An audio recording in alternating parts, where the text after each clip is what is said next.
DME, the actor in the building. Welcome. Morning. Welcome to the show. Thank you. Good to have you here, man. It's great to be here.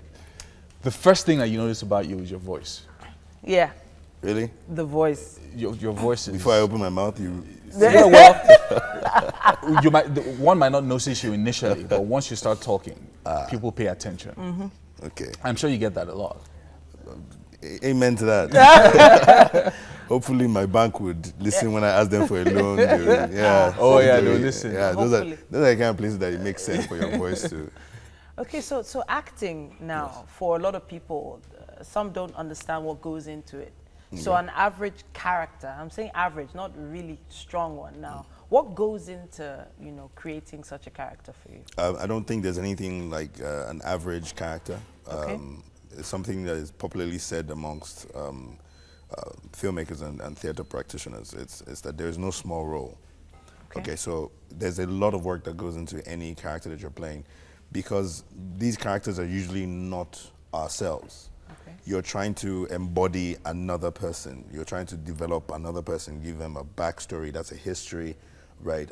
Give him mannerisms, give that character, just build a character, depending on what's on the script as well, use that as information and do some research on that kind of person, that kind of character. So it's pretty hectic. It can be very intense work. Okay. So what would you say you like more? Do you like theater more or film? I know with theater it's a lot of adrenaline. People are watching you live, and you want to give your best performance all the time. Right. And with film, take 1, take 2, take 10, whatever. They want to get the best angle, the camera, all of that, the makeup and that. So what do you prefer?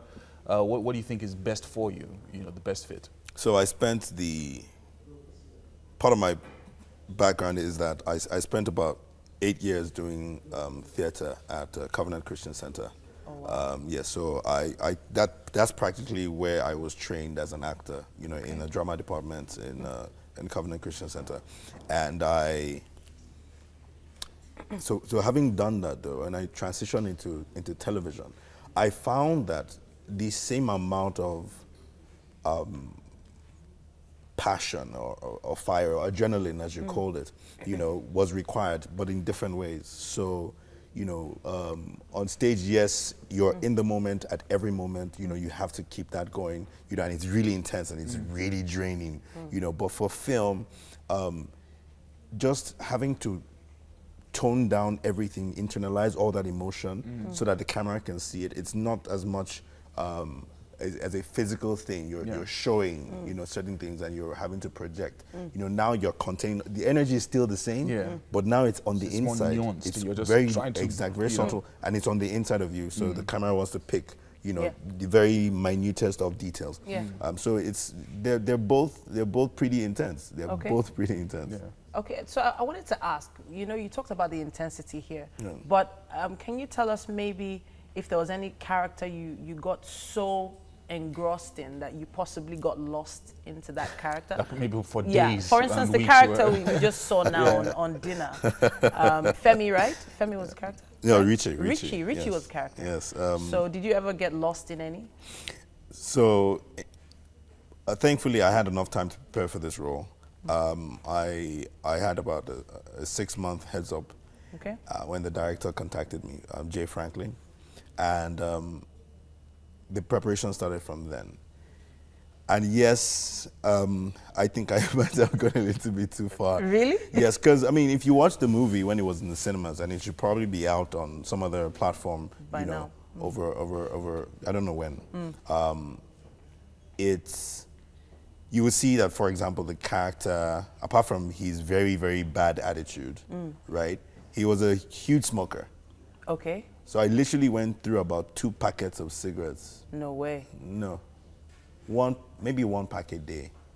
Because again, they have to cut, roll, the cigarette has to be the same length.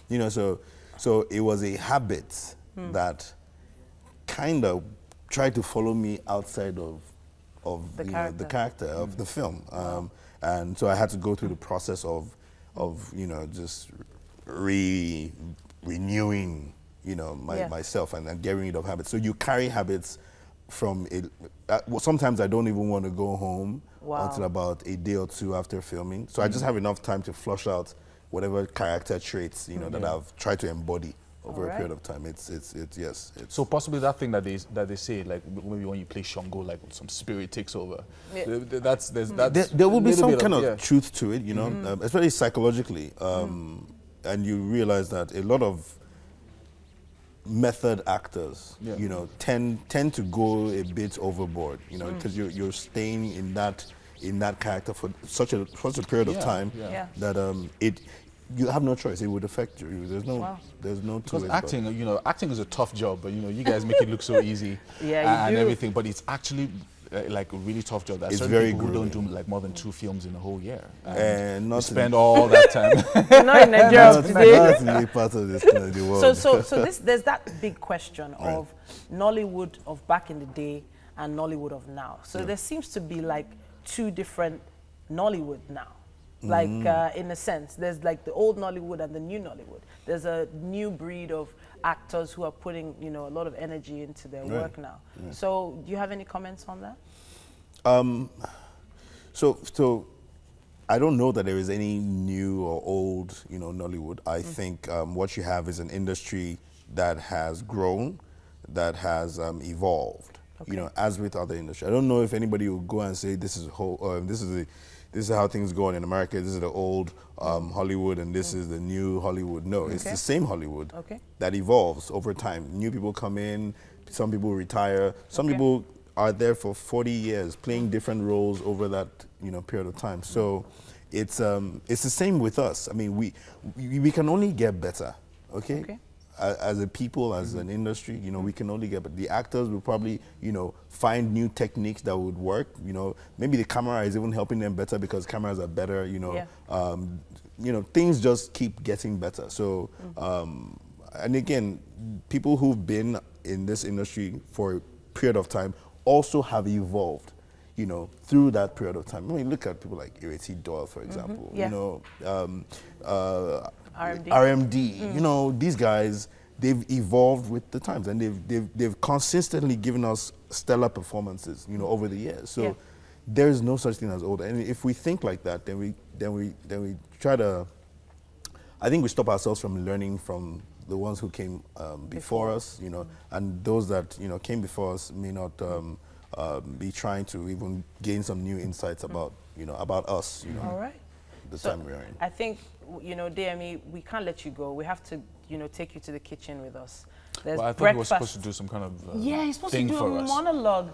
Are you going to do a short monologue for us? Very short, like 60 seconds. A short monologue, look into the camera and give us one of those intense moments that people don't forget. Go on. So you decided to put me on the spot. Yes. Yes, we did. Monologue. Yes, that's your camera right there.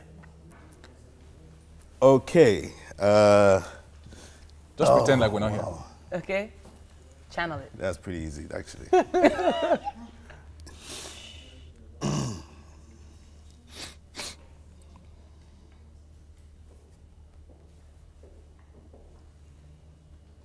Voila!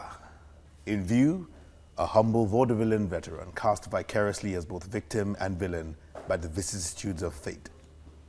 This visage, no mere veneer of vanity, is a vestige of the vox populi, now vacant, vanished. However, this valorous visitation of a bygone vexation stands vivified and has vowed to vanquish this venal and virulent vermin, vanguarding vice and vouchsafing the violent divisions and the voracious violation of volition. The only verdict is vengeance, a vendetta held as a votive, not in vain, for the value and veracity of such shall one day vindicate the vigilant and the virtuous. Readily this vichyssoise verbiage veers most verbose, so let me simply add that it's my very good honor to meet you, and you may call me V. I want to do my own.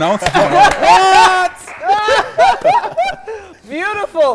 Beautiful. Awesome, man. Honestly, that was from the movie V for Vendetta. V for Vendetta. V for Vendetta. I remember that movie. I felt like you were wearing the mask just now. Yeah, no, but Just really, changed. really.